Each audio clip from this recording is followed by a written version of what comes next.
Ladies, nagtataka ba kayo kung bakit ibinigay mo na ang lahat-lahat pero umalis pa rin siya, iniwan ka at ipinagpalit sa iba? Hello guys! So, ang topic natin for today, bakit pinipili ng lalaki ang kaniyang kabit kaysa doon sa legit? So, kung nakaka-relate ka, kung gusto mong malaman ang mga ito, panoorin mo ang video na ito. So, without further ado,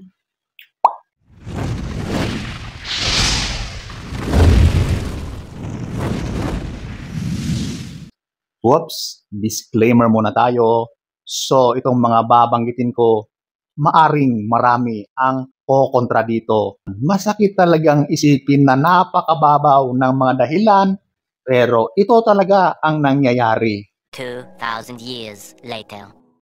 So, eto, ating alamin ang mga dahilan kung bakit mas pinipili ni Utoy ang kanyang kabit kaysa doon sa kanyang legit or yung original. Karamihan ng babanggitin ko dito ay tungkol sa ganon, tungkol sa pisikalan. Kasi yan naman talaga madalas ang dahilan. So, eto, ating alamin. At number 1, magaling sa ibabaw. Sadyang ganon talaga. Napakababaw na dahilan, pero isa yan sa mga dahilan kung bakit yun ang pinili ng lalaki, di ba? Isipin mo yun lang. Pero talagang big deal pala sa ibang mga kalalakihan. Hindi ko nila lahat ng mga kalalakihan, pero meron talagang mga ganyan. Dahil sa mga ganyang nararanasan nila doon sa isang babae, iniiwan talaga ang kanilang urig para maranasan yung mga ganyang ipinaparanas sa kanya. Number 1. Number 2, ito yung ginagawa ang lahat. So, ito na yung talagang serbisyo na malupit. Kasi lahat ng gusto ng lalaki ay kanyang ginagawa. Yan po yung mga posisyon na gustong-gusto ng lalaki ay pinagbibigyan ng babae. Ginagawa niya talaga yan. At isa yan sa mga dahilan. Sorry to say, ang babaw, pero ganon talaga. Number 2. Number 3. Magaling kumanta sa mikropono. Ayan na nga ba ang sinasabi ko. Ang ibang mga lalaki, big deal sa kanila ang mga ganyan.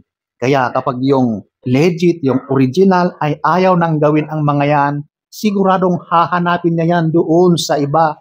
Kaya kapag yung kanyang kabit ay talagang marunong, mahusay, magaling kumanta sa kanyang mikropono, nako, end of the game. Doon na siya mananatili, promise. Ang babaw talaga, no? Number 3. Number 4. Giling. Nako, eto na yung sinasabi ko. Alam mo, kapag mahusay, magaling, gumiling, yung ebabs, yan, isa yan sa mga weakness ng lalaki. At kapag ito ay hindi na niya nararanasan doon sa kanyang legit, maging dahilan yan para hanapin niya yan sa iba. At kapag ito ay kanyang naranasan doon sa kanyang ebabs, nako, yari na. Number 4. Number 5, ito yung chup-chup or ito yung talagang sip-sip or yung sinisip-sip. Nako, parang ang sagwang pakinggan, pero nako, kapag yung kanyang ebabs or yung kanyang kabit ay talagang ginagawa yan at nararanasan niya yung sobrang kaligayahan dahil sa ganong ginagawa ng babae. Nako, talagang napakababaw na dahilan, pero kapag nararanasan at ibinibigay ng babae na yon yung mga ganyang karanasan, dahilan yan para doon na siya manatili. Real talk ito. So ayan po ang number 5. Number 6, laging mabango at laging handa. Ganun yata talaga kasi nga yun naman talaga ang purpose ng ebab na yon. So lagi talaga niyang pinaghahandaan yung bagay na yan.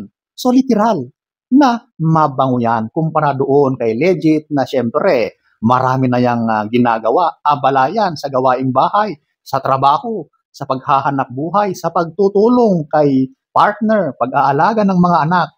Kaya yung mga bagay na yan, hindi na yan priority sa legit. Kaya yung EBAB na yan, siguradong ganyan talaga ang katangian na talagang doon nahuhumaling yung lalaki. At isa yan sa mga dahilan, masakit na katotohanan, di po ba? So ayan po, ang number 6. Number 7, lollipop.